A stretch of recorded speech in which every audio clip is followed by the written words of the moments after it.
Hello guys, ഞാനെന്താ അപ്പം കൂടെ താലപ്പൊലിക്കാവിലോട്ടാണ് കേട്ടോ, കൊടുങ്ങല്ലൂർക്കാണ് പോയിക്കൊണ്ടിരിക്കുന്നത്. അപ്പോൾ അതാ 4th ഡേ എങ്ങാണ്ടായിരുന്നു എന്ന് തോന്നുന്നു. നല്ല തിരക്കുണ്ടായിരുന്നു കേട്ടോ. ഫുള്ള് കച്ചവടക്കാരായിരുന്നു, ഇഷ്ടം പോലെ കച്ചവടക്കാരുണ്ടായിരുന്നു കേട്ടോ. സാധനങ്ങളും അതേപോലെ തന്നെ ആൾക്കാരും. എൻ്റെ പൊന്നോ, നല്ലോണം ജനങ്ങളുണ്ടായിരുന്നു. നല്ല ചൂടായിരുന്നു കേട്ടോ.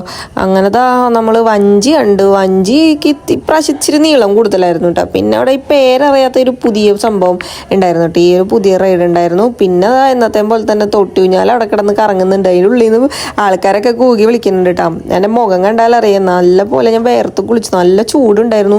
ഞങ്ങൾ തണുപ്പിക്കാൻ വേണ്ടി ഒരു ഐസ്ക്രീമൊക്കെ കഴിച്ചു കേട്ടോ. പിന്നെ അവിടെ നിന്ന് കരിമ്പൊക്കെ വാങ്ങിച്ചു. പിന്നെ നമ്മൾ വേഗം ഫുള്ളായിട്ട് എക്സ്പ്ലോർ ചെയ്യാനൊന്നും പറ്റിയില്ല, അത്രയും തിരക്കായിരുന്നു കേട്ടോ. അത് കഴിഞ്ഞ് നമ്മൾ ഇറങ്ങാൻ വേണ്ടി നോക്കിയപ്പോൾ വെടിക്കെട്ട് ആകെ നമ്മൾ അതിൻ്റെ ഉള്ളിൽ ട്രാപ്പായി പോയി. പിന്നെ എങ്ങനെയൊക്കെയോ തിക്കിത്തിറങ്ങിയിട്ട് നമ്മൾ പുറത്തോട്ട് കിടന്നത്. അങ്ങനെ ആ കരിമ്പൊക്കെ ഞാൻ സേഫാക്കി വെച്ചിട്ടുണ്ടായിരുന്നു കേട്ടോ. അങ്ങനെ നമ്മൾ അവിടെ നിന്ന് എങ്ങനെയൊക്കെ ഇറങ്ങി വീട്ടിൽ പോയി. ഇപ്പം അത്രയുള്ള വീഡിയോ. ടാറ്റാ.